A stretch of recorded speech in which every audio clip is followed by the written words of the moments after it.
Are you good? Ready to go? Oren, you good?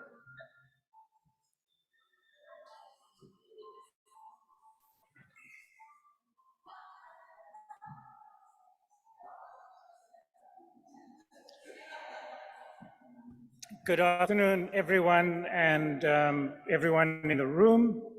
And we're not usually in cathedral-style venues at the University of Cape Town. So, Oren, I'm not sure what you've done for us to deserve this treatment from the university, but it's wonderful to be here, and also to say to everyone in the room, we've got a community online on Zoom that is joining us, and in fact, two of our speakers today will share their reflections and thoughts from the online platform. So today is very significant and very special for us at the African Center for Cities. I'm the director at the ACC, Edgar Pieterse is my name, and it is special for us because it is another occasion to honor the incredible legacy and contribution, and most importantly, presence of Vanessa Watson, our dear colleague, that is no longer with us. But this event and the book that we celebrate today, theoriSE,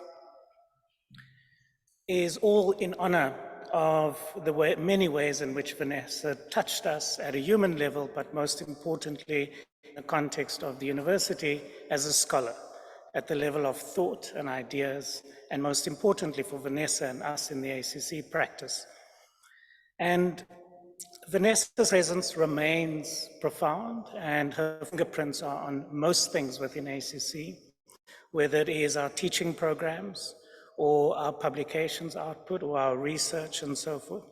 And so I can't think of a more fitting testament to her legacy and her presence in ACC than to dedicate a volume of planning theory, planning thinking, and urban theory that picks up on so many of the themes that she brought into the world, popularized in many ways, and there's not many scholars who get that right, and helped us to think in different ways so that we don't only move the intellectual project forward, but we all become better practitioners in whatever institutional context we find ourselves. And so this body of work that has been edited by Oren Yiftachel, and I'm very happy to say, adjunct professor at UCT, at ACC, Nisa Mammon, brings together some of the most important and the leading voices in the field today that records an interaction they had with Vanessa in 2019 at the University College London, an event that was initiated by Oren. And part of it was Oren's long-standing commitment to help us to broaden the conceptual canvas of Southern urbanism, of Southern theory, of Southern turn, and to provocatively suggest, to stabilize that anchorage, that we invoke the idea of southeastern. And we've got the enormous pleasure of welcoming Oren here in person and not online. And we are most grateful, and I know the students that have had an opportunity to interact with him this week, that he has gone to all of this trouble to be here in person. And it is not a commitment that we take lightly, and we're deeply appreciative. Now, for me, what is distinctive about the Southern turn is not all of the amazing conceptual maneuvers that you can read about in this book, but it is that it reflects a disposition that insists that generosity, care, rigor are not mutually exclusive things, that these are things that have to live together in a deeply ontological and in a deeply relational way. And it is that journey that animates how we both deconstruct and rebuild the canon. And in some ways, for me, when I read a number of the chapters in the book, and I have to admit, in all honesty, Nisa and Oren, I haven't finished the book yet, but I will, because I'm going to definitely subject my students to it. What comes through in that, and when I look at the catalog of contributors, is that it's a community. It's not your usual academic fraternity, but it is a community that is committed to a certain kind of intellectual work that combines these things, generosity, care, and rigor. And so what we are going to do today is we're going to dive into bits of the book to get a flavor of it. And we are also going to be super generous because the book is available for gratis. That's, you know, how Oren rolls. And we want to sort of just give you a sense of what this rich tapestry represents. So we've got 4 voices that we will listen to and engage with in the course of this afternoon. We'll start off with, as I said, the main initiator and protagonist behind this project, a very, very close and dear friend of Vanessa, Professor Oren Yiftachel, who's a professor in urban studies at Ben Gurion University in Beersheba in Israel. We will then have the co-editor of the book, Dr. Nisa Mammon, who's the principal partner and also the founder of N&M Associates. And as I intimated earlier, very importantly, us, an adjunct professor at the African Center for Cities. Our online colleagues will dial in from to be specific.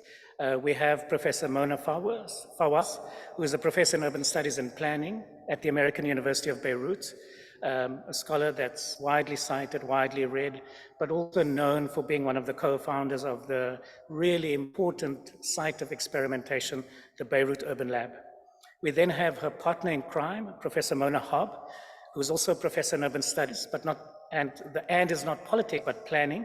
And so they, in their chapter in particular, have this fantastic interdisciplinary exchange in how they apply their work and their approach in the context of utter devastation and destruction after the port explosion that happened in Beirut a few years ago.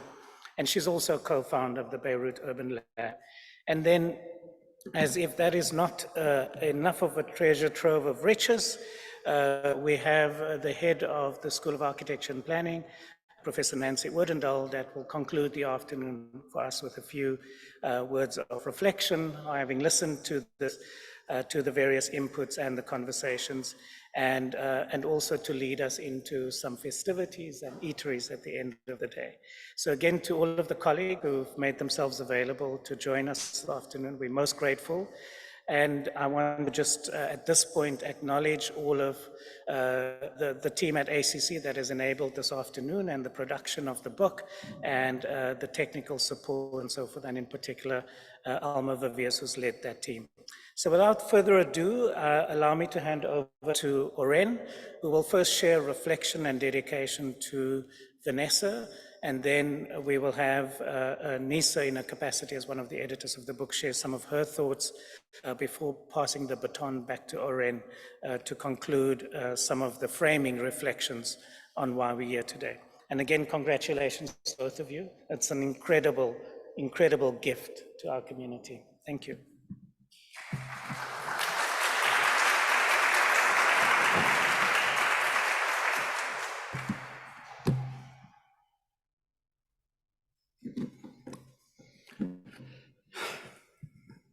Hello to all, good afternoon. Shalom, marhaba ala sharakat fi Beirut. Moweni, is that the right way to say? I'm very excited and moved to stand here to launch our joint publication. And I have to start with thanks.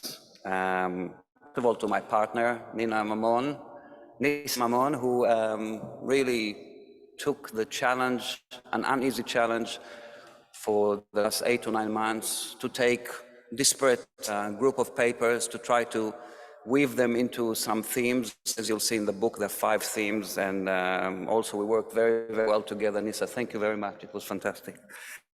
Also for ACC, and I'll tell you in a few minutes the long and winding road for publication, which at the end it was the ACC that saved us from oblivion. And very, very much many thanks extended to Edgar Pieterse and Alma Viviers, who actually did the brilliant design that you can see here. So powerful, the SE. And I'll elaborate in a few minutes about how appropriate Cape Town is, the place to launch it, for which I will ask you, Dino, for the presentation, if possible. And beyond the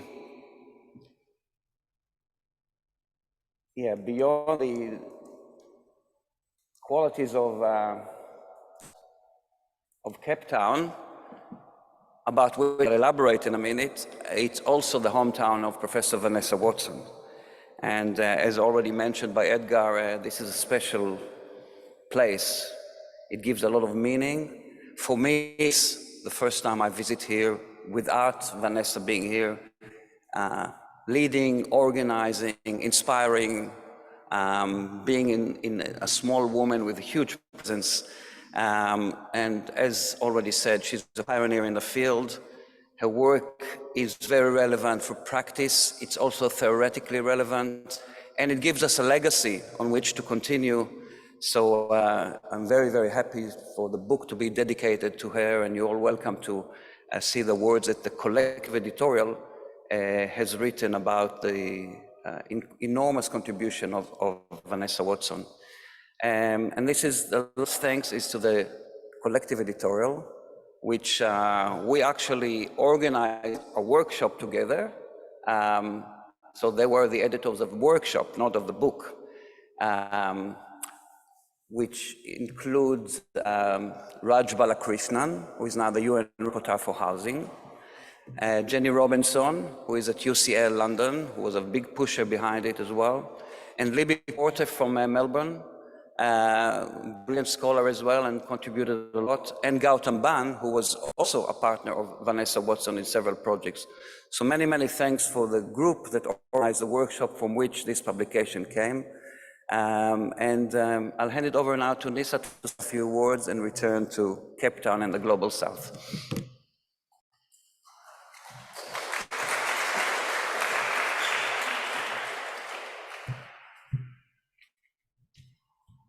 Thank you all for being here today. Thank you also for the opportunity to work with all who contributed to theoriSE, Alma in particular, and Oren. I understand that the debates will continue and new thinking will emerge from future deliberations.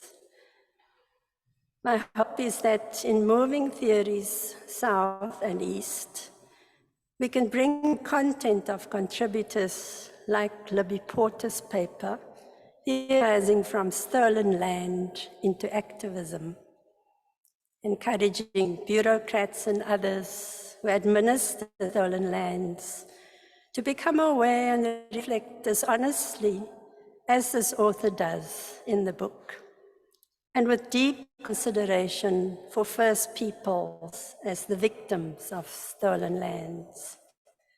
Conceptualizing the urban of the South and the East, or Southeast, requires wider conversations that should rely more on the wisdoms, philosophies, and contexts of the Southeast, rather than the rational and normative perspectives from the North or West that perpetuate certain urban patterns or outcomes which continue to wound cities, people, and place.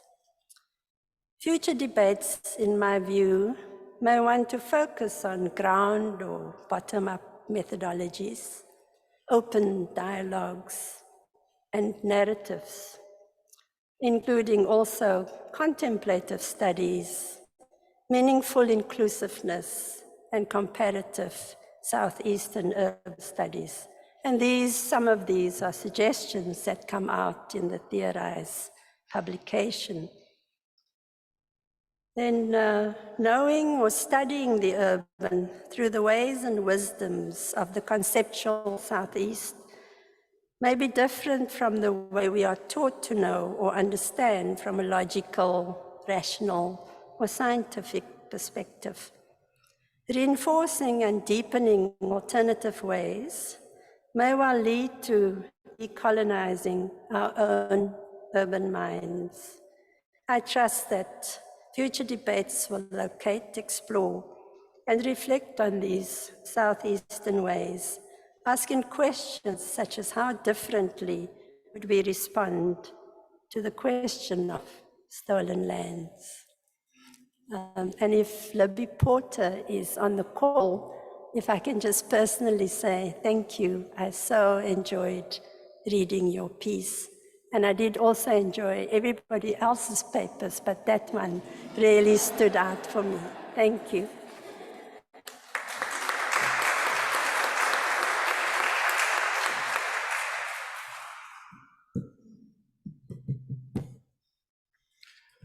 Thank you, Nisa. Wonderful words. So I'd like to dive a little bit into substance. And start with a place. Of course, we are urbanists, we are geographers, we are architects, we appreciate place. And there is no better place to launch a book with a southern perspective than Cape Town. In many ways, of course, it's the southernmost point of Africa. But also, it's one of the first places in the world that was colonized by the Europeans with Vasco da Gama in 1497. It was a Dutch colony, as you all know, for the 17th century, and then a British colony with still the largest empire in history, the British Empire. If we discount the Google Empire, maybe that is bigger, but not concrete. So Cape Town was the center point of colonization, and since, as Nisa told you, the book to some extent is still working on the endless process of decolonization, it is a very, very appropriate point to start with. And when you enter Cape Town Airport, you see this, the mother city. So the mother city in Greek is metropolis, right? And the metropolitan perspective versus the rest is still, of course, a framework for a lot of colonizations around the world. So this kind of process, or what we call the coloniality of power, continues until this very day. It speaks to you from everywhere, not the least from Cape Town. So from the mother city, I know I'm very proud. It's symbolic, it's geographical, but it's also very, very timely to launch it from here. My short talk will have 3 short sections. One of them is introducing the long and winding road of publication. The second will look at the different chapters very briefly in the book. 17 scholars, 12 of which are women, just notice that. And then to look at some themes that the southern and eastern perspectives offer us in terms of theorizing, conceptualizing cities and planning. So this was the workshop 3 years ago at UCL, which is Jenny Robinson. I must extend another round of thanks to her. She's also South African in origin. Helped get some resources, and I was there as a visiting professor for a year, and we organized what appears to be unprecedented forum. And Tanya was there, and anybody else was there? That was part of a larger conference, which was the Frontiers of the Urban. And this actually came at the back of about 10 to 12 years of unease among many scholars that Vanessa, I suppose, articulated very well, but several others from South America, from India, from the Middle East, that the theories and the perception and concepts that describe the city and planning come from a certain vista point that is inappropriate to understand urbanism in the 80–85% of the world, which is not the global Northwest. So this kind of unease fermented below the surface, and of course there was quite a few publications on that as well, until we decided to get together and actually bang heads. And this gathering was dedicated to the question, theorize with question mark. Is it legitimate? Is it valid to theorize the world from the Southeast? And if so, what kind of name, what kind of title, what kind of concept there should be?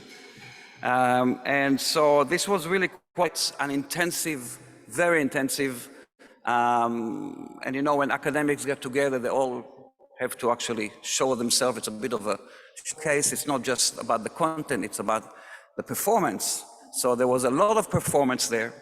But guiding it all was Vanessa too. This was an invitation on the left and the very crowded room at Bartlett. And as you can see, the first lecture was given by Vanessa, framing it and also chairing it. And also at the end of the conference, after 3 days, she gave the concluding comment.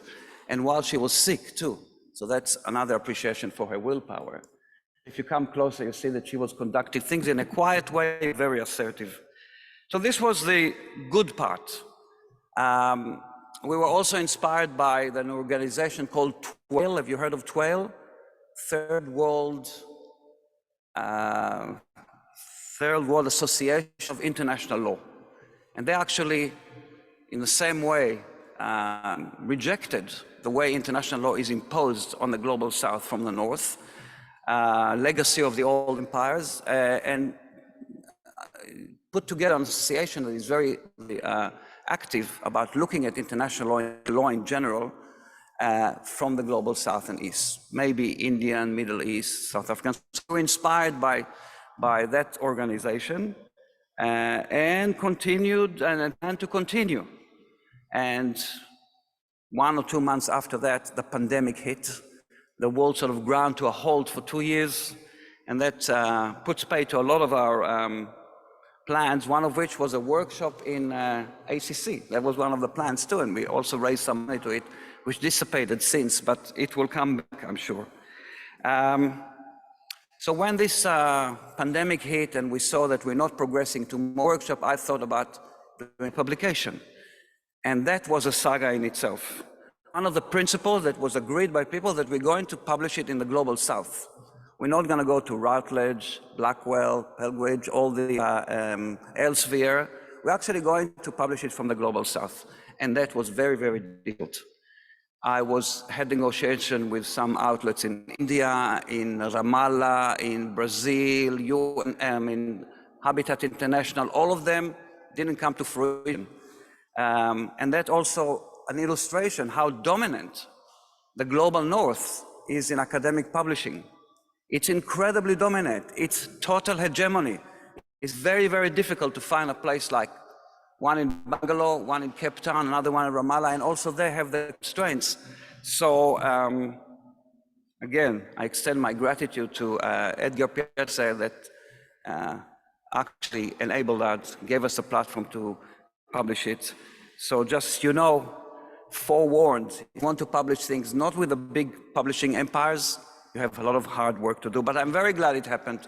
And it's a publication also in the spirit of the global south. So there's content to it, it's not just geography. The, what we call epistemic domination, even epistemic violence of the global north, that tell us how to write, what to write, where to publish. This is very, very dominant in academia and in general in the knowledge industry.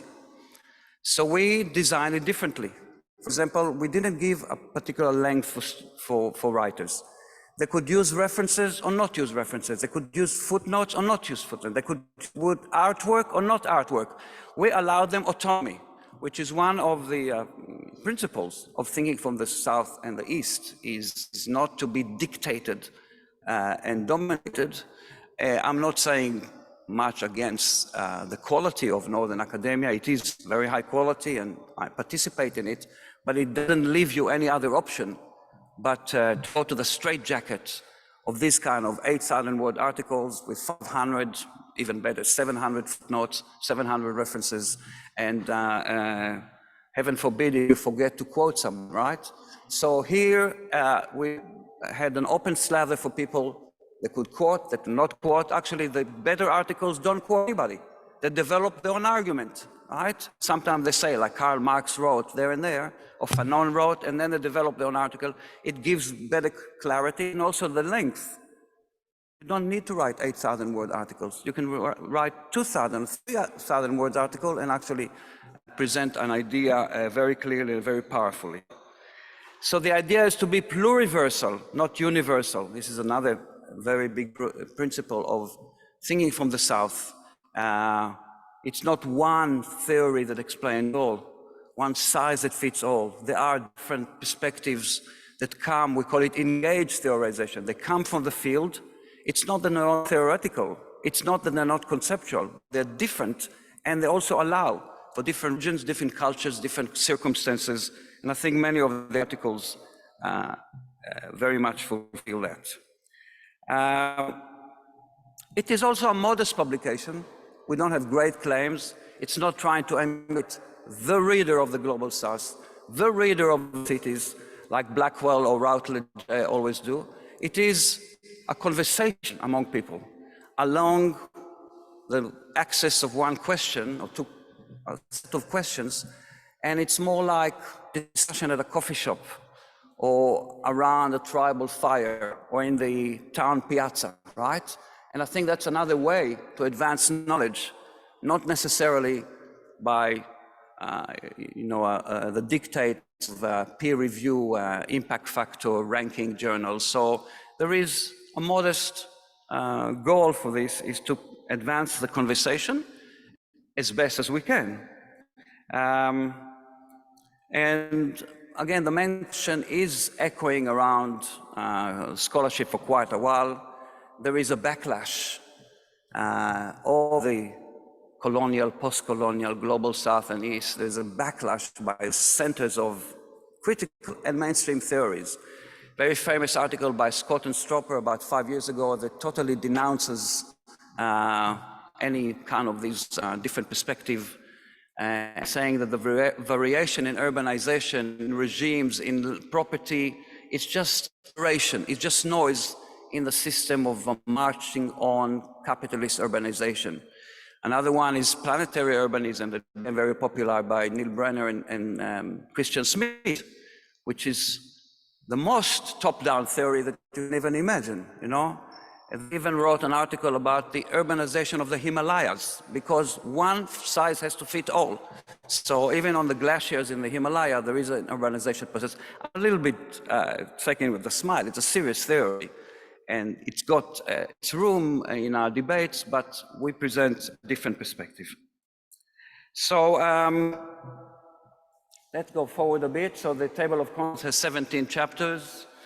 As I said, many of them debate with one another. It's not just debating with mainstream theory. It's not just debating with traditional critical Marxian or liberal theory. It is various angles, indigenous, post-colonial, decolonial, feminist, green perspectives. And my introduction tried to weave them together to some themes. And the main argument is that, to answer the question, is it worthwhile to raise the flag of South and East in terms of urban theory? My main argument in the introduction that it is necessary. It is necessary to rejuvenate and pluralize critical urban studies. It actually presents a more diverse and also more accurate and more nuanced perspective of the massive process of urbanization.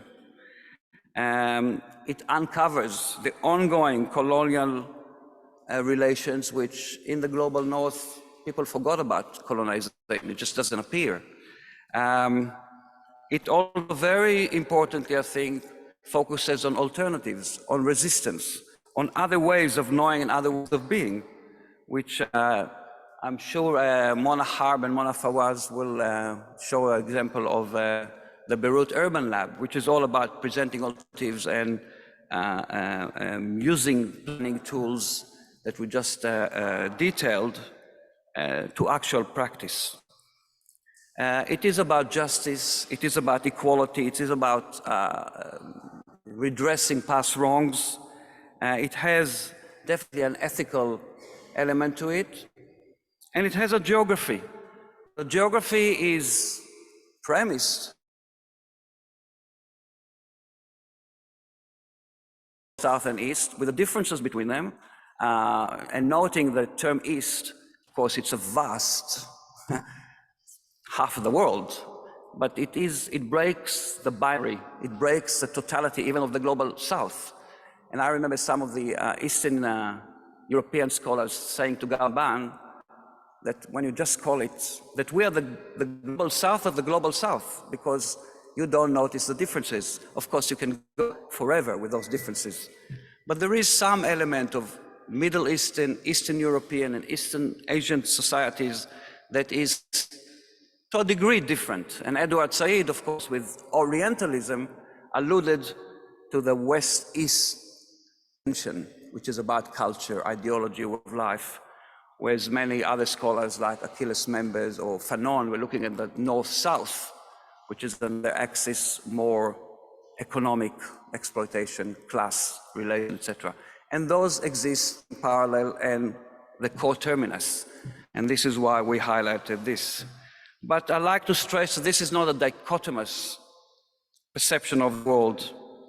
It is more in line with what we call assemblages. There are many combinations of north-south, east-west happening in a geography, the original geography of the colonized world, but far beyond it now.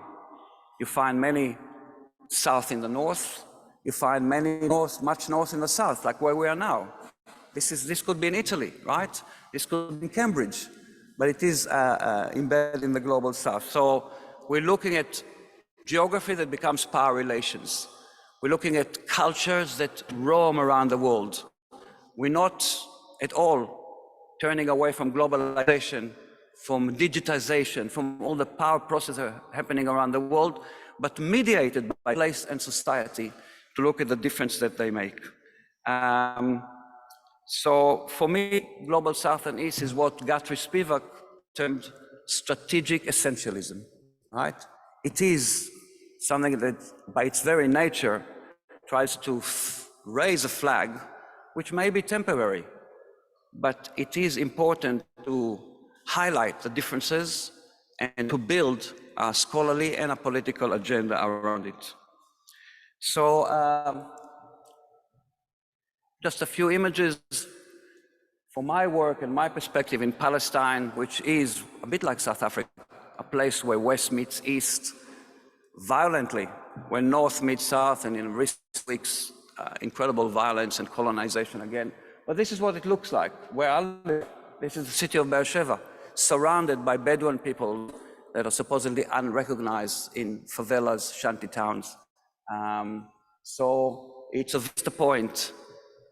This is another vista point for my homeland, which is the separation of the apartheid wall in Jerusalem.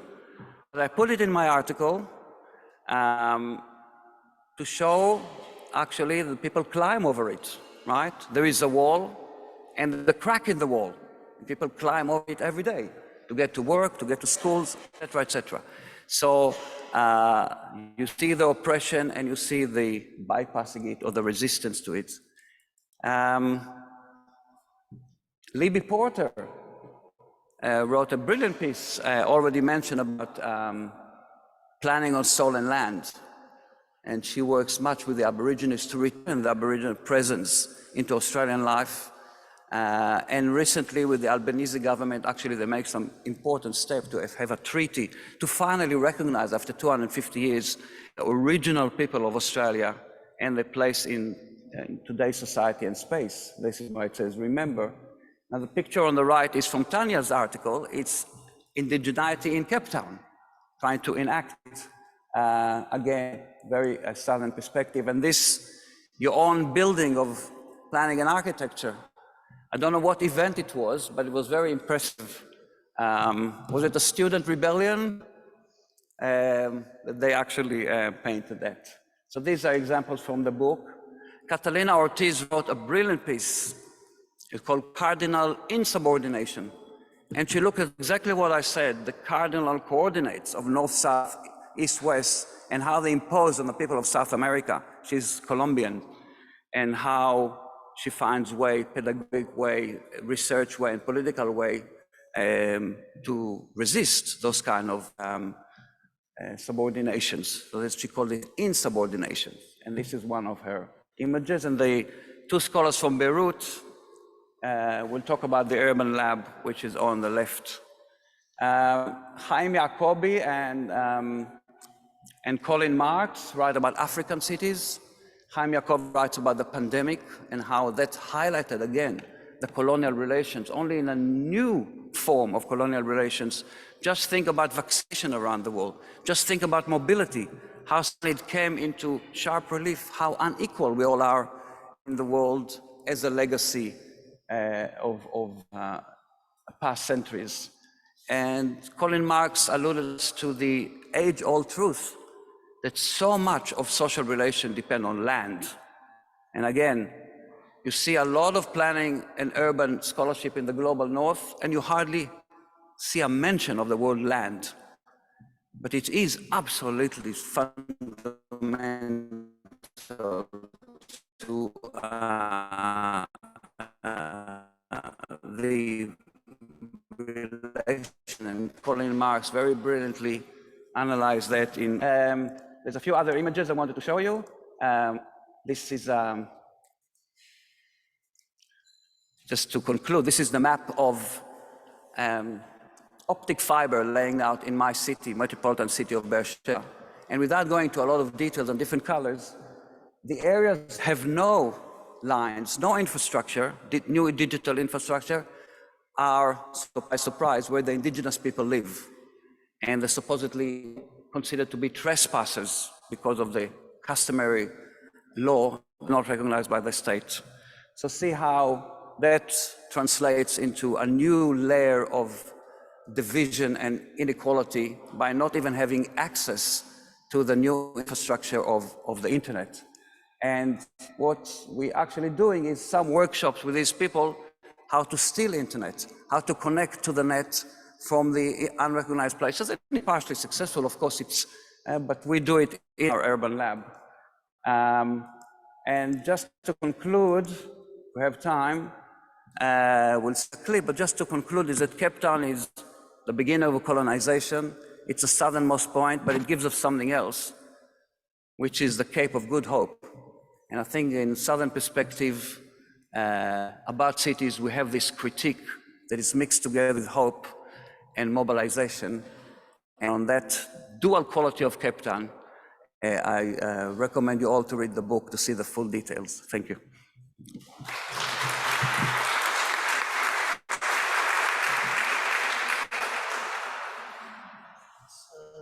Thanks, Oren, for that very quick tour through the contents of the book and the theoretical intentions.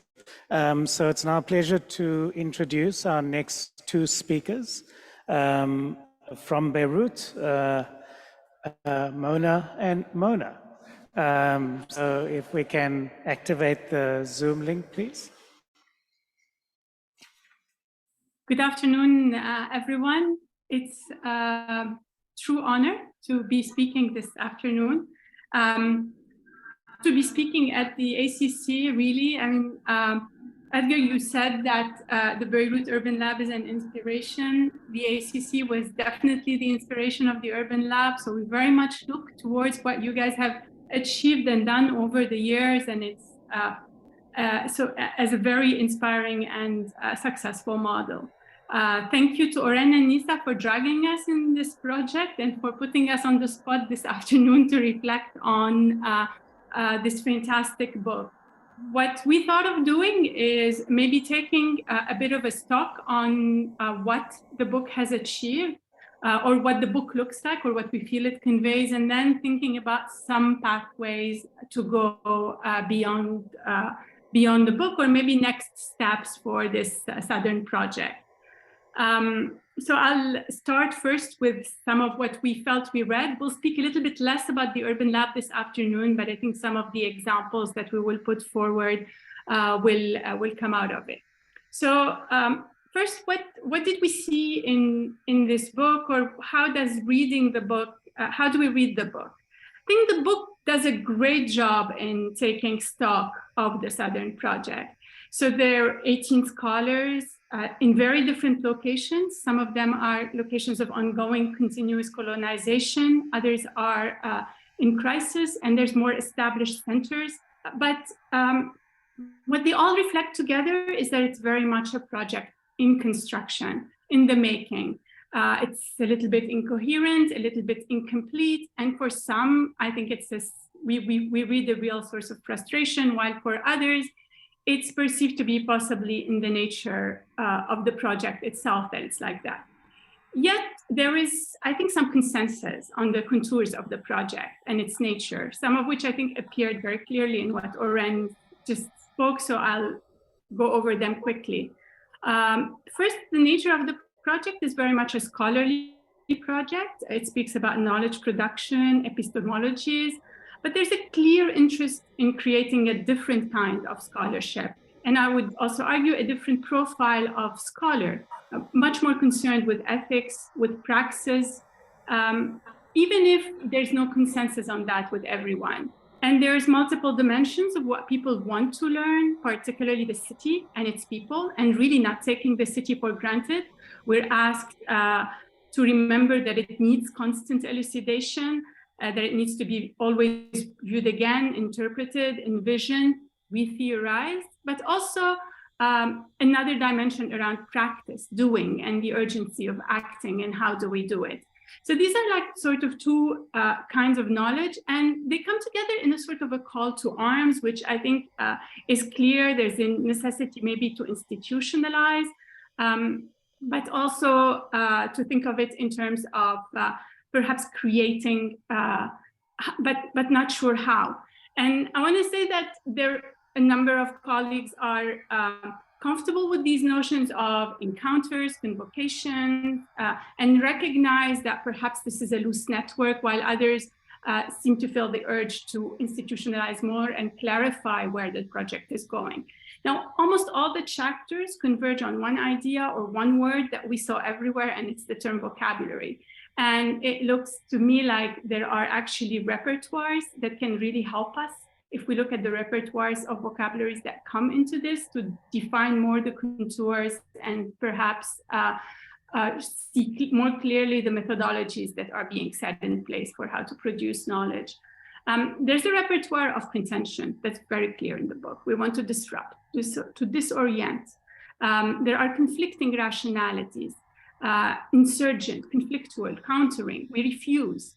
And these come with, of course, with this, a lot of positionality, a lot of roots, engagement, embeddedness, situatedness, contingent knowledge, but also one that comes from below, that is alternative, that sets itself against the main.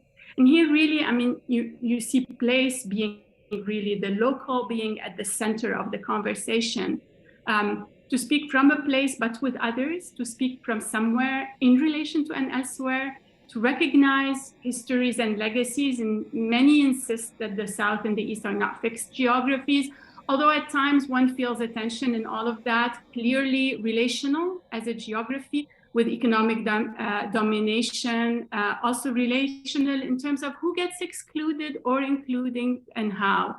But a conviction that one cannot theorize from nowhere, that we need to be working from a place and unpacking its contextual assumptions, which speaks of a place-based practice of theorizing, a hammer of a particular somewhere from which someone situated speaks, Wrinkler about opposition epistemology, etc. Very much a project that responds to the needs of a place. I also think there's a kind of knowledge that one can see. It's inclusive, it's interdisciplinary, it's intersectional, it's diverse, it's decolonial, counter-hegemonic. It wants to recognize deep differences, but it's also, again, relational, comparative, contingent, differentiated. It's a knowledge that's very much empirical, one that pays close attention to power and power inequalities, that wants to be humane and rigorous, and perhaps best put by the late Vanessa Watson, a knowledge that's inseparable from the mess of everyday life. It's also a knowledge that's spatial. We speak of relational geographies, of peripheries, of gray spaces, of spaces that are unfixed. And it's very action-oriented. There's a lot of verbs that we see repeated: squatting, repairing, consolidating, encroaching, intervening, also vis-a-vis knowledge, not only space, repositioning, reorienting, making visible. There's also a number of words that I felt explain best the kind of knowledge that we're feeling or we're able to create. It's messy, it's informal, it's hybrid, it's gray, it's contaminated. It's also tactical. We want to be able to revise it, to disrupt, to think of it experimental as mobile. And there's a lot of emphasis on solidarity, a community of practice, collaborative, comparative, co-produced. And I think these are very important words that help us begin to define what we're not, but what we're actually trying to do. And in that way, I think it's a true contribution. One feels a very strong sense of action-oriented, a lot of verbs. So a lot of these principles that I just said, if you noticed, are verbs. There's a lot of emphasis on process, on action. Several scholars speak of theorizing rather than speaking of theory, and of course of being engaged as theorists. So one's posture is very important.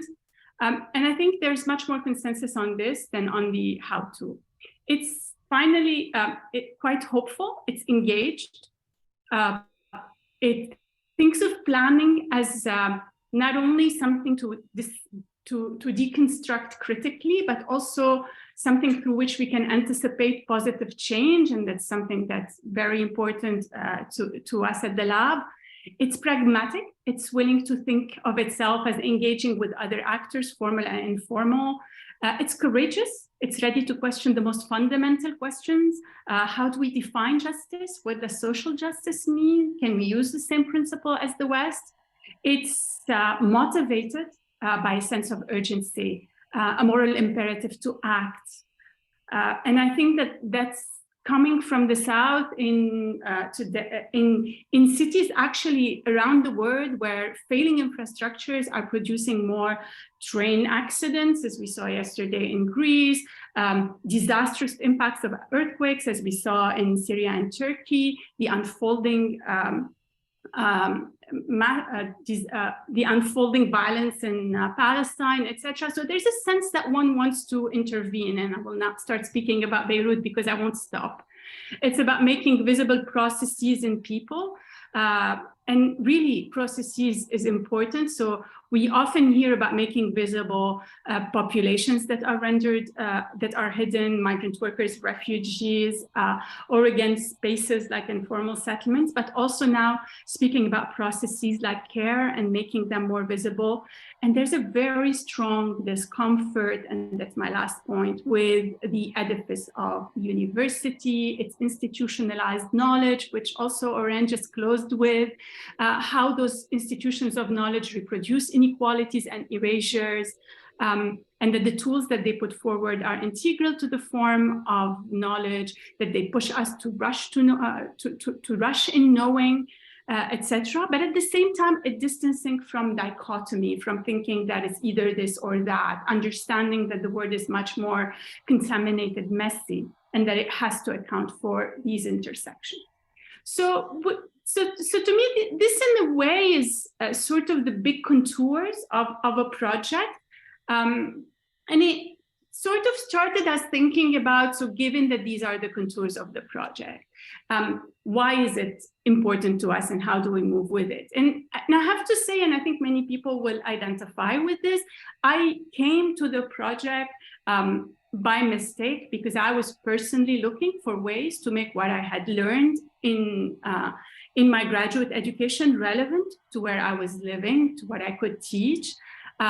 I realized very quickly when I came back from the United States to teach in Beirut that much of the tools, the approaches, the frames that I was using, even those that spoke of the third word, informality, etc., were framed in ways that absolutely could not help my students either find a way to work or even to intervene and think through where they were. And so by the time I began to read the work of Vanessa Watson and understand and locate some of the names that are in this book, it was really a very it was really very much a literature that responded to a need. And so I think that this engagement that many of us bring to this space comes very much from a realization that we live how important this project is, and that we do want to carry it on because it responds to an actual need that goes way beyond being promoted or being tenured or advancing and becoming big scholars, but allowing us, empowering us to intervene in the worlds in which we live. And to that, I think that much more attention should be given first to advancing different imaginaries. I think many of us have come to the conclusion that the imaginaries we have, the frames through which we understand and intervene on the cities where we live are inadequate. And yet this ambition not to critique, but also to propose spaces where people can assemble, can speak from, can recognize themselves as a collective, is still lagging behind. I think there are very important entry points. To me, the notion of private property and imagining the space as unpropertied is one of the most important, particularly in a context of financialization, of increased privatization. So some of the work that we've been doing for the last few years at the lab, reimagining the Beirut's coast as a public space that is not owned, reclaiming it on the basis of a past practice, and putting forward the imaginary and the plans that would actually be, because this is a public space, becomes a way in which people recognize, demand, and it begins to create a collective. And I think that's an important entry point that we need to think about more, that we need to push further more. Another one has to do with knowing. And here, I'm not sure how controversial this is, but I feel that a lot of what we critique in making visible, counting, naming, which are the traditional methods of planning, are actually naming, making visible, and oppressive in certain contexts. And in others, it is about what is oppressive is not knowing. It's being unmapped. It's not being able to know what exists in the city.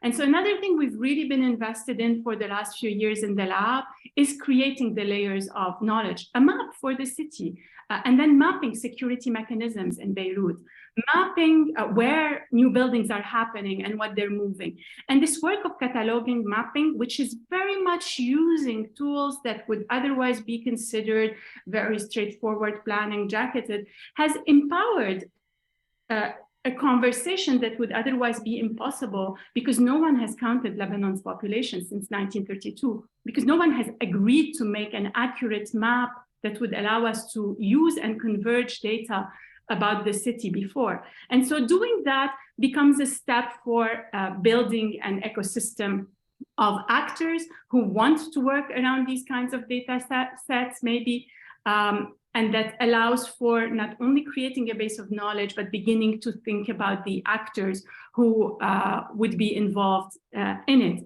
And I think that's a third point that's very important. It's that we should not lose focus of the devastating forces that are destroying the planet. I'm thinking of financial capital. I'm thinking of the impacts of climate change. I'm thinking of the unrolling of AI and technologies of surveillance and control without any ethical framework.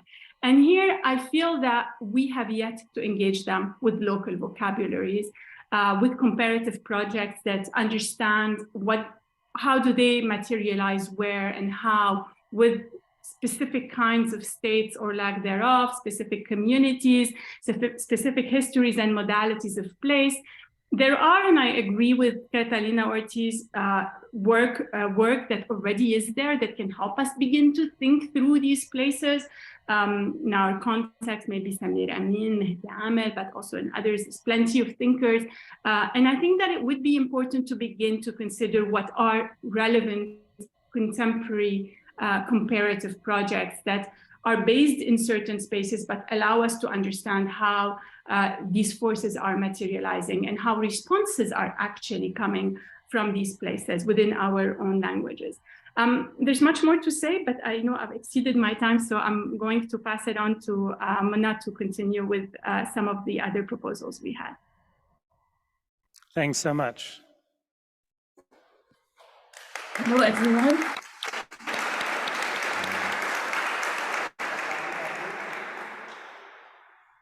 Hello, everyone. It's truly an honor to be here. It's a bit surreal, actually, to be talking to you from Beirut and imagine you in that hall that seems to be very grand in Cape Town, and having Mona actually not in Beirut as well. It's unusual. I'm going to just jump in it and add to what Mona said, two ideas that we thought are important to tease out of the book and invite to think further together and with others. One of those relates to planning practice and the other to urban political theory. And we think that in the project of southeastern or southern theorizing, and the verb is important here, these are important ideas to think of further. So in the book, there are several authors that highlight how Southern urbanism or Southern planning, these are also words that we need to think of together and separately, but how planning and urbanism from the South is a practice where the state is not an actor that is seeking to advance public interest, like planning studies usually teach, and that whereby many planning actors or experts or critics of planning assume without questioning. There are authors who highlighted how planning advances private interest and how they can also amplify rent capture, and how people resort to other forms of city making and planning through spatial interventions, be it insurgent or informal. We also read actors highlighting how global aid agencies and expertise more generally advance frameworks and tools for Southern context, specifically for Southern context, and perhaps exclusively as well. It's an interesting proposal to think of in relation to concepts of fragility, violence, crisis or polycrisis, as now increasingly referred to, and how this is mainly shaping a lot of planning and urban policy in southeastern geographies, and how these geographies are being targeted as exclusive recipients of that aid. In our chapter, we highlight how Lebanon is in a context of polycrisis, where public agencies are either dysfunctional or absent or both, and how planning is mainly being imagined and performed through ecosystems of non-state actors, and Mona mentioned several of those. So these group universities, the Beirut Urban Lab is one of them, but there are others as well, professionals, sometimes syndicates, NGOs, faith-based organizations, private firms or private professionals, as well as looser collectives of activists or actors who are trying to claim rights to the city more generally. So this is an ecosystem, and we need to recognize this, that is largely dependent on funding by these international organizations and grant agencies as well. But against this framework, which is quite which forms a dependency on the production of that work, there are different urban policy and urban planning ideas and protocols and even tools that are circulating, but that also are negotiated and contested and reinvented in the process. We think this mesoscale of analysis of these ecosystems, of actors, of the modalities they deploy for imagining, prefiguring, and experimenting with different modes of city making, sometimes antinomic to each other, actually, in a context where there are so many odds, where you're even surprised that there are efforts deployed in these directions. What does this mean to planning theory and planning practice and urban studies more generally? This is, for us, a key research agenda we want to advocate to pursue in this project of Southern theorizing. The second idea we want to raise and end up with is the Southern theorization of urban politics or the urban political. especially as seen through the lens of cities in the so-called MENA region, Middle East and North Africa, which is the one we're more familiar with. We've observed that, especially recently in the wake of an increasing autocracy, increasing repression by various states in the MENA, Tunisia being the latest. I mean, Egypt has been there for a long time, but the regression in Tunisia in that sense is another marker of that shift in autocratic states. So rather than seeing oppositional politics taking the form of party politics or social movements that are organized and that gear towards collective action and struggle, we are seeing more in urban politics that are increasingly emplaced within the interstitial and within the peripheral, both territorially and conceptually, whereby individuals or small groups of actors have been contributing to city making, often through fragmented, small, micro-infrastructural or transient urban interventions, akin to what we are conceptualizing with others as micro-urbanisms. Yet we still feel that these interventions, albeit their transient nature or that their fragmented nature, do materialize the urban political and its ability to linger despite the hegemonic, repressive, and authoritarian powers and the ruling elites' endless appetite for rent capture that dominates the region, but more generally other regions as well. So we do feel that this is a valuable area for further exploration and theorization. We're trying to do that as well at the Beirut Urban Lab in the study we're conducting on the governance and actors of the post-blast phase, and also in other projects that look at both, the actors that are producing spatialities and their processes of action that are spatial and linked to the built environment. So I will end with that, and thank you again for having us here and for giving voice to our work.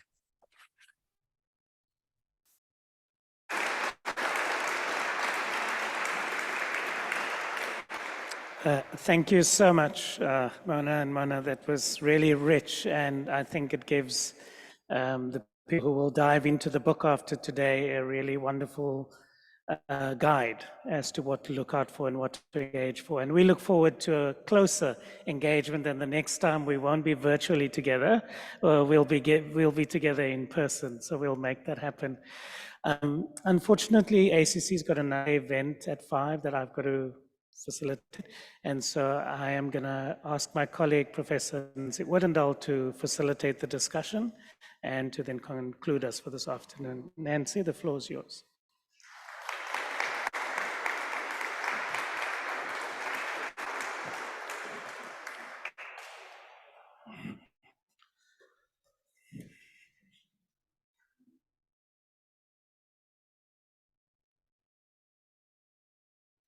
Now it's working. Right, good afternoon, everybody. And those inputs have kind of spun me out a bit because they're just so profound and there's so many things to pick up on. But I think let's start the discussion online so that the room can kind of find its bearings and think of, the kind of awesome, profound contributions and questions that they're going to come up with. Can we just have a look? The Zoom space, folks, so that I can just see what's in the chat. And yeah, but there's almost 60 people online. Okay, I can't read that far.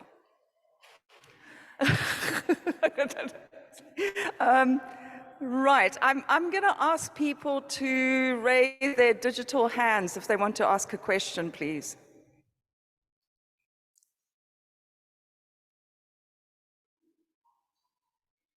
Or make a comment. Thanks. Do you want a chair? Okay.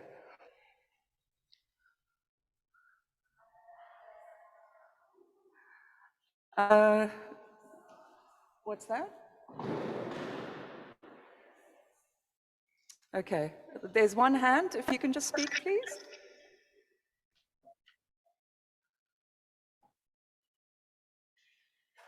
Well, there was a hand. Perhaps if I can invite the other contributors to the book to make any additional comments they might have, if they want to raise any sort of issues that they feel the room should discuss. Catalina, Mike, yours are the names that I know of.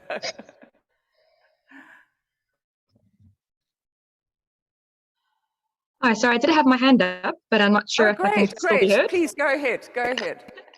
Hi, it's Ruth Massey here. Oh, hi, Ruth, welcome. Hi. Nice to see everybody there and a lovely turnout. And thank you very much for this contribution. I'm finding it absolutely fascinating. I'm up here in the global north, as it's so commonly phrased or structured, up here in the cold UK. And I was thinking quite a bit recently about our use of vocabulary, and particularly the use of English words that carry a whole lot of baggage with them, and sometimes aren't really always the most appropriate words for a particular context in which we work. And wondering if we need to maybe expand our discussions a little bit more about vocabulary and the words that we use and how those words are used, and whether they shut down contributions from people, or you know, what kind of gets carried with much of this language. So it's a bit of a comment, a bit of a question as well, a little bit more about vocabulary and what you saw from writing, but more about these particular spaces. Thanks. Okay, I think that's great, Ruth. Thank you so much. I tell you what, I'm going to collect some questions, and then I'm going to ask Oren and others to respond. Any other questions or comments? I can actually see the chat now. Oh, great. Let's take that.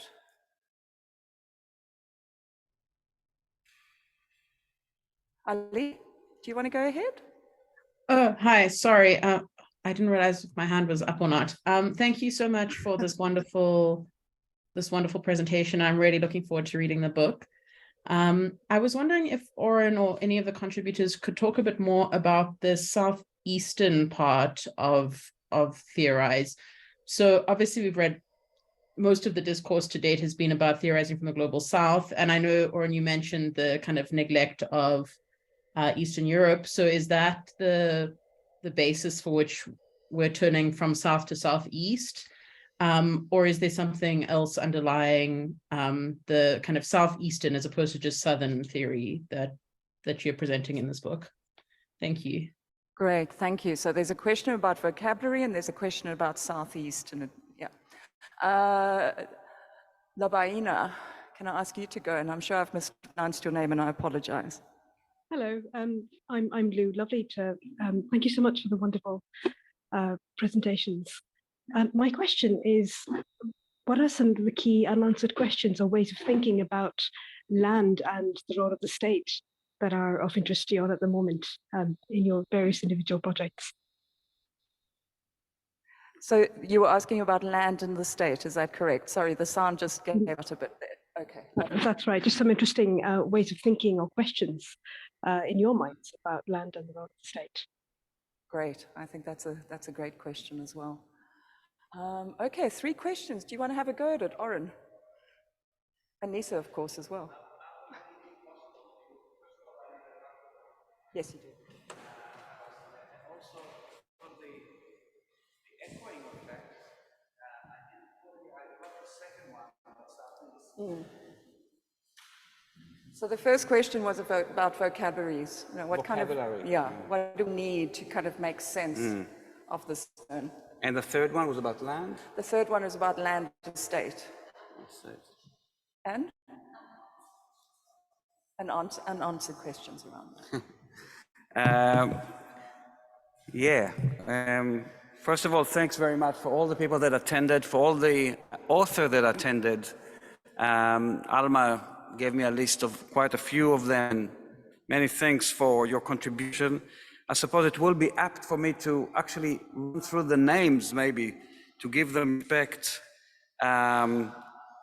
we already talked about Libby Porter, Jennifer Robinson, Amanda Hammer, Carlos Weiner, Tanya Winkler, Sophie Oldfield, Catalina Ortiz, Gautam Ban, Mona Fawaz and Mona Harb, you saw, Irit Katz, Faranak Miraftab, Jaime Jacobi, Colin Marks, and Abdel Malik Simon. So just to have them on the record, they all have great contributions and each from their own angle. As to the question of vocabulary, my introduction actually elaborates on that and what actually we can surmise that happened in the last 15 years or so, that a vocabulary has been created. And the two monas alluded to it as well. The different terms that come from different angles, they're not all coherent. In fact, there is a question there about later on about Connell's book, Southern Theory. I'm not an advocate of a Southern theory. I think there will be many theories that come from many vista points and positionalities that have something in common. They are from the colonized world, they are from the periphery, they are engaged, they are seeking practical change, they're not just theorizing for the abstract of it, but nonetheless there is not a Southern theory. So the vocabulary that is developed, I put in the introduction there about 30 terms that emerge from this work, like the self-constructed cities, the peripheral city, the gray space, the deep difference that Vanessa was working on, the conflicting rationalities, all these things that you wouldn't see so much in the Northern discourse, which is all about a model that people advance the one model or the dominant model. I don't want to make those kind of great scholars, whether they are liberals or feminists or Marxians, you know, they are great scholars, but they tend to have one dominant perspective, right? Whereas the vocabulary brings out other perspectives that you wouldn't see very much in the global North. I remember Peter Hall, the great Peter Hall, wrote the most authoritative book about the history of planning, and he encountered urban informality in India, and he was shocked, and he didn't really know how to talk about it, and he said in his book that he just hopes that it will disappear with proper planning, which of course the opposite is happening. More and more of the world is informal, more and more of the world is gray space. So it's a mode of urbanism, it's a different way to understand this massive process, and the vocabulary that is developed through a lot of scholars about emerging from Africa, from Asia, from South America, from the Middle East is very, very important. And as the two Monas said, it's a project in movement, in motion, it's developing, and all of you are invited to conceptualize from your own particular perspectives, but when you conceptualize, of course, it echoes elsewhere as well. So this is the questions about vocabulary, developing all the time, very good vocabulary. I mean, when you read someone like Abdel Malik Simon, every second sentence, you have a new term, you know? And I recommend his piece about, he actually literally took the Southeast and went to Southeast Java and looked at young people that are migrating to the main cities, especially to Jakarta, and followed them. This is the last piece in the collection. So, of course, the Southeast, the brown and dark people have their own boundary making within Indonesia, and it shows very, very well through the geography and the movement how this perspective is so valid. But many of the other scholars there have developed their own vocabulary. Jaime Jacobi, for example, the syndemic city, and Carolina Ortiz, and most of the others, of course, I'll always miss someone if I go through the names, have developed a vocabulary. And the test is whether it echoes. If a term is good, other people start adopting it. And that is a good test of the scholars here, that many of the terms they coined actually are used widely in the literature. The question about the East, again, to some extent, just like the South, I mean, in the past it used to be called the Third World, the underdeveloped world. There's a lot of terms. In terms of empowering, the Global South came as a term to empower those people and have some kind of horizontality, that it's not developed and the underdeveloped, the center or the periphery, but it's actually the north and the south. It's more, but then it leaves, it is some people that see themselves as Easterners, and a lot of people see themselves and are proud of being Easterners, of being Sharqiyin, we say in Arab. People that are from Eastern Europe, they really see themselves as Easterners. So they started sort of internal thinking about global East, and of course it comes from great work on colonialism, like I mentioned, Edward Said, but many others that actually look at the West overtaking the East. Of course, we see that as a chasm that continues to feed global conflicts all the time, not the least in Ukraine at the time, which is the West versus the East. So we cannot gloss over it, I felt. We have to look at this kind of assemblages that exist, but within them, not as something fixed, but something that informs identity and conflicts. The East is much like the South in terms of the colonized world and the process of decolonization. And land and states, I mean, I mentioned Colin Marks, a very, very good intervention here, but incredibly important to understand cities and societies and stratification and identities. I mean, do you think that the Bedouin people in Israel, Palestine, and the Middle East accidentally are recognized? They live in favelas? It's all to do with the land regime. It's all to do with the states or some elites that are hungry for land, that they find a legal or planning trope to make these people, to downgrade them, to become illegal, to become trespasser, to become temporary. One of the issues of understanding southeastern cities is the issue of time, the management of time, where growing amounts of populations are forever temporary. Well, some people elaborate on this very much, including Abdel Malik Simon in his piece. He calls it waiting. Populations, a whole population that are waiting in cities. This is a status, right? So we see a lot of this temporary, informal trespassing, something that is about, the cities is about to come, right? As one of a condition. I call it displaceability in some of my work. There's growing groups of population that are constantly displaceable, that not necessarily displaced, but there is a shadow of displaceability, whether it's to do the land, the housing, the politics of their existence. Land, despite the global world, despite financialization, despite incredible amount of mobility of capital around the world, is continued to be the linchpin of people's existence, life, and security. And I recommend to you the book by Raquel Rolnick. It's called Urban Warfare, and it's all about housing and land in the current state of global empire, she calls it. Financial empire and digital empire that actually interrupts or disrupts people's life and security. And Nancy Odendaal's book, but you know, disruption to the urban process is very much fit to this into this land regime that is disrupted all the time. I'll conclude that point with Thomas Piketty's latest book, which he documents that there are now the highest inequalities in human history, he says, where 1% of the population has about 99% of the assets in the world. And he said one of the two elements, he pinpoints now to two elements that create this inequality. One of them is land, and it continues to be since time immemorial. Whoever controls the land, controls the riches, controls the politics, and so on. The other one is digital. So the digital world has created incredible inequalities also, and that's also related to mobility and land. So to answer the question about land and states, we must pay huge attention to land. We must regulate it. We must introduce the principle of social justice, equality, security to land regimes which have been abandoned in recent decades under the trope of the market.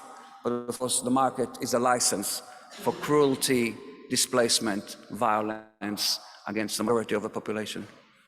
Thanks, Oren.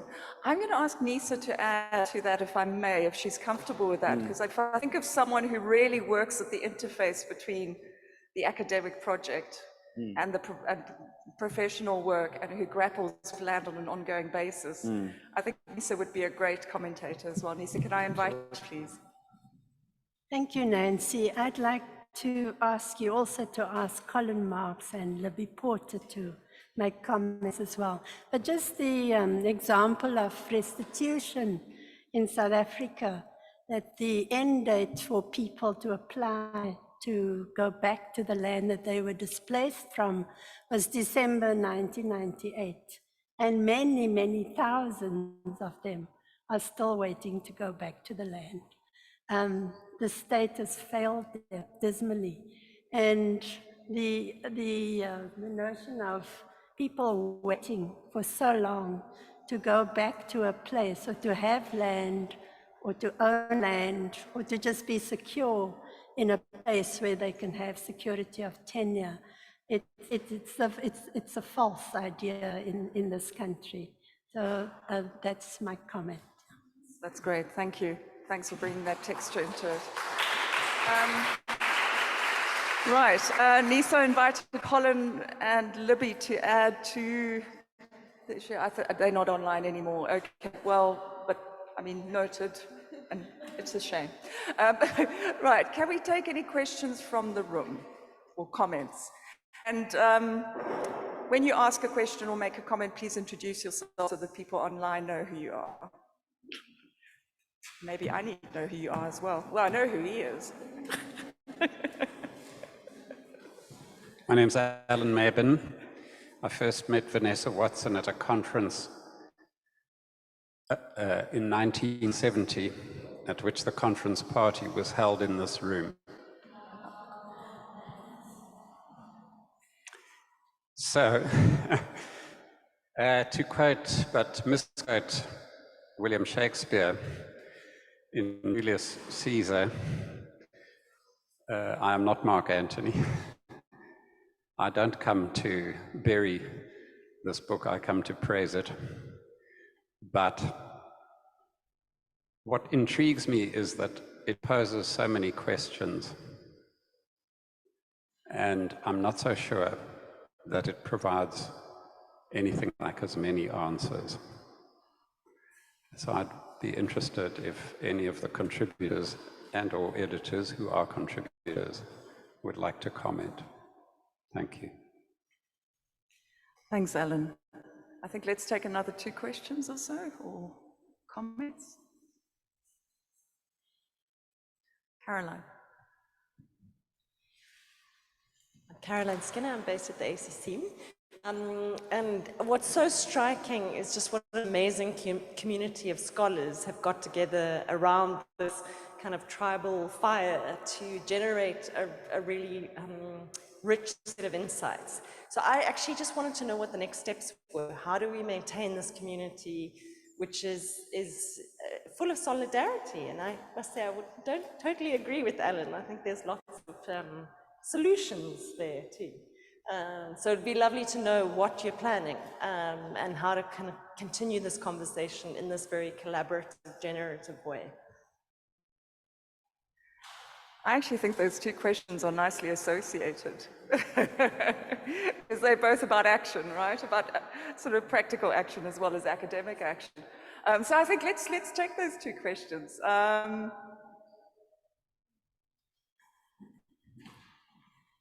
So I was not directly involved in the workshop in 2019, but I would imagine that people are in theorizing and in thinking at a certain point in time.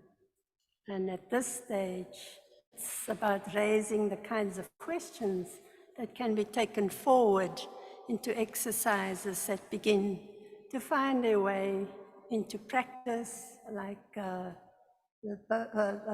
Fawaz, I think, spoke about, and to begin to engage planning in a manner that is inspirational, but also begins to solve problems and answer questions. And that's all I can think of saying to you, Alan.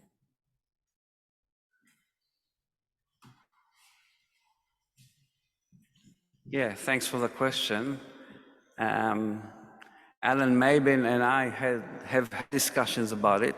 I remember perhaps a decade ago in Pretoria, and Alan came up. We actually had debate, head-to-head debate, and Alan came very strongly against the idea of Southern theory. So this debate will continue. In the book itself, you see, we're not afraid of disagreement. There's people that disagree with the concept, especially the South American. If Carlos Weiner is online, he thinks that things should be framed in terms of coloniality and colonialism. He has several theses about it. And he says, and also Catalina Ortiz, they say that the Southern and Eastern tropes trap us into a particular geography. There's something in it, you know, all terms have good and bad in them, and it does do the work, but of course it has its limits. I look at it maybe as a mobile geography. You know, this is a geography that translates into our relation, for example, like left and right in the parliament. You know, it starts with the French Revolution, where the king supporters are on the right and the republic supporters on the left. But this geography of the parliament has got life of its own. Today, when you say you are leftist or rightist, it's got nothing to do with French parliament. Or feminism, it's to do with particular gender, and it starts, of course, with women, but today men are feminists, so terms that have the ability to be mobile and inform up to a point. Of course, if the global South and East become rich, and there are some examples, very few examples, by the way, after 500 years of colonization, you have Singapore, you have Dubai, but if you look at the class system of the world, of the disparities, you see that the era of colonization has left a mark, a long-term mark, that still have this kind of big disparities and feed themselves through development and violence and the new regimes that you know, encroaching into our lives. But there is a possibility, as I said, these terms are temporary. But nonetheless, I think now they do a good work of looking at how colonization persists, quite often not by Europeans anymore, but by local regimes, as Frantz Fanon so well predicted, that the tools of the colonizers would be used by the African leaders against other African people. And the same, of course, happens in the Middle East. So look at the Jewish people that are colonized, the epitome of a colonized people, and now colonizing the Palestinians. So to think about it as a force that has come from the north and the west of the world, but nonetheless has its own logic now, especially in cities, I think this is the debate among us. And you're absolutely right. It's a group of scholars, many more than in the book, maybe 50, 60 scholars. And to answer the question there, we very much want to continue. We had a plan. We had 2 other workshops planned for 2020 and for 2021 and 2022. So now it's time, maybe with Nancy, to pick up the pieces and start to raise money and plan to do it again. And a big emphasis there is also on the translation of this concept to practice. And I think this was already echoed around. These are not abstract theories. These are tropes, concepts, tools, models that the mind is about transforming society. That is, because we are planners and geographers and architects, we have in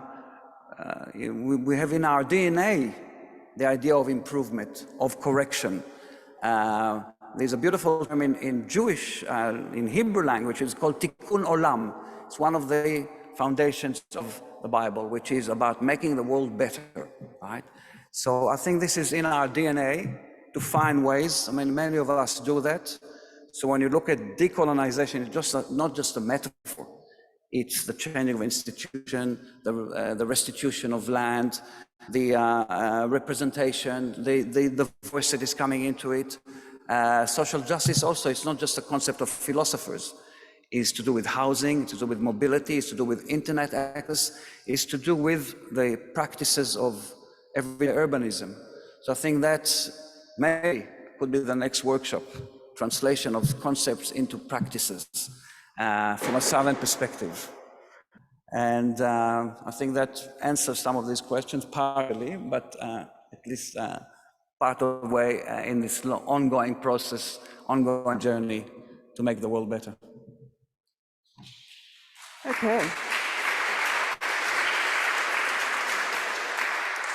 Tanya.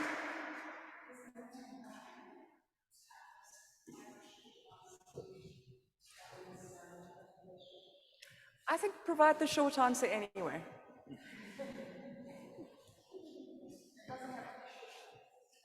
Hi, everyone. I'm Tanya Winkler. And Alan, thank you very much for the very good question, and Caroline for the warm response. Pieterse summarizes something in one sentence in her chapter, and I do really urge all of us to take a look at a chapter. And what she says is that there's no view from nowhere. I think our original sort of starting point where we wanted to come from was to understand where we're thinking from and how that actually impacts the way we know how to proceed. So it's not only where we're thinking from, but how it then shapes the praxis we want to push forward. So that is a first step. And knowing that you're thinking from a particular space and that a particular space has shaped you and your praxis in a particular way is really where we started from.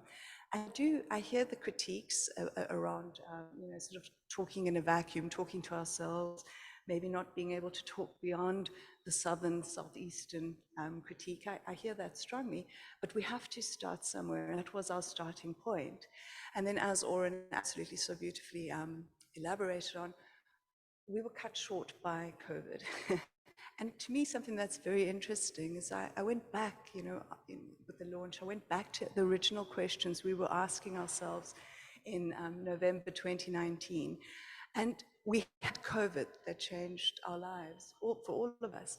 But those original questions from 2019, they're still valid. Those questions are still here, despite the fact that so much has changed.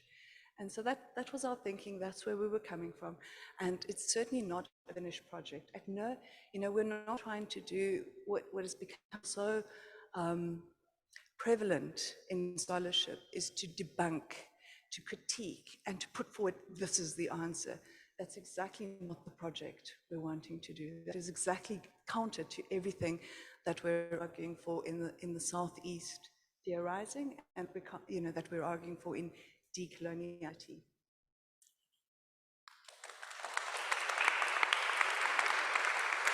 Thanks, Tanya.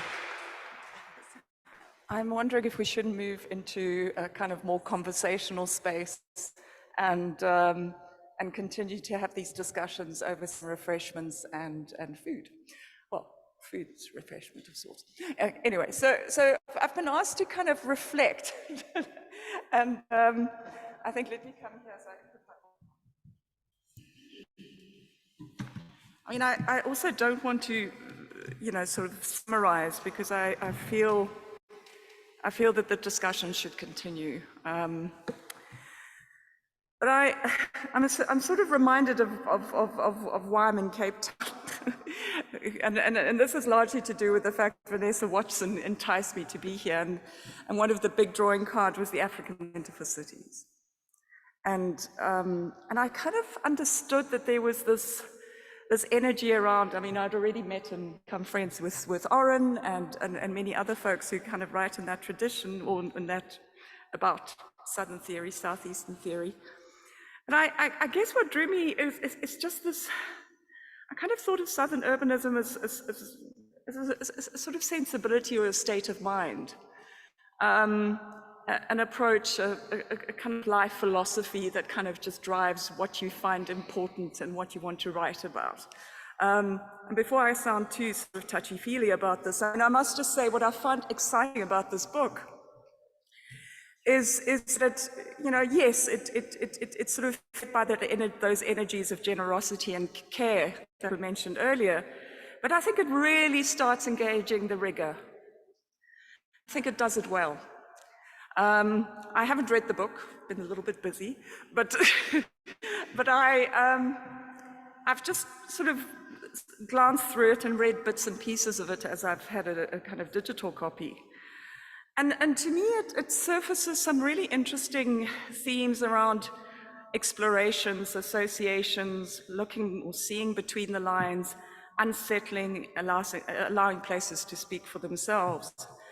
And when I look at the book themes and just think about what has been said over the last hour and a half, I mean, the sections of the book are conceptualizing, moving to the Southeast, professions, knowing, mobilization.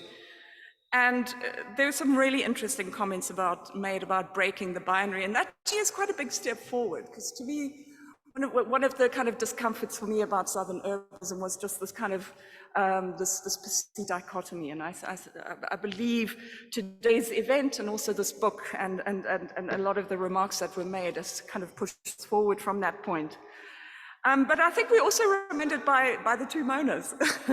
We're reminded from Beirut that there are some substantive issues at play. I mean, there's some real substantive issues that stem from the fact that there are inequalities. And those substantive issues relates to how this book came into being and trying to publish in the South. And I realize as someone who's just published with a Northern publisher, maybe I'm being a bit, there's a bit of hypocrisy. I've also realized just how difficult it is to kind of have a book that's published and then will become available in the South. I mean, it's ridiculous. But this is not about me. This is about this splendid publication. So we're reminded about the institutions of knowledge. And these aren't relational concepts. These are substantive issues that we're going to have to face head on. I mean, it's there. And I think as the climate crisis worsens, etc., we're going to see more of that kind of coming to the surface.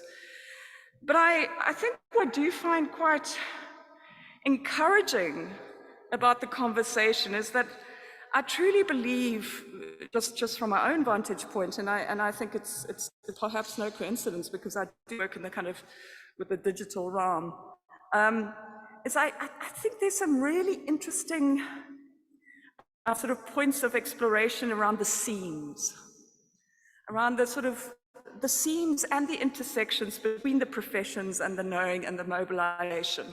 And that's not a new point, but I believe it's an important point in terms of, indeed, how we move forward. I think what this book does is it does reveal some really interesting explorations that don't sit in the academy, but kind of exist in other realms of knowledge as well. And I do believe it's around those seeds that we can really kind of have fun and also make a difference. So thank you to the speakers. Congratulations on this amazing book. Congratulations to those of you who are still online. And thank you for those of you still online who are still with us. And of course, thank you to the African Centre for Cities, to Alma for getting this together. Thank you, Oren, for coming all this way. And yeah, let's continue the conversations.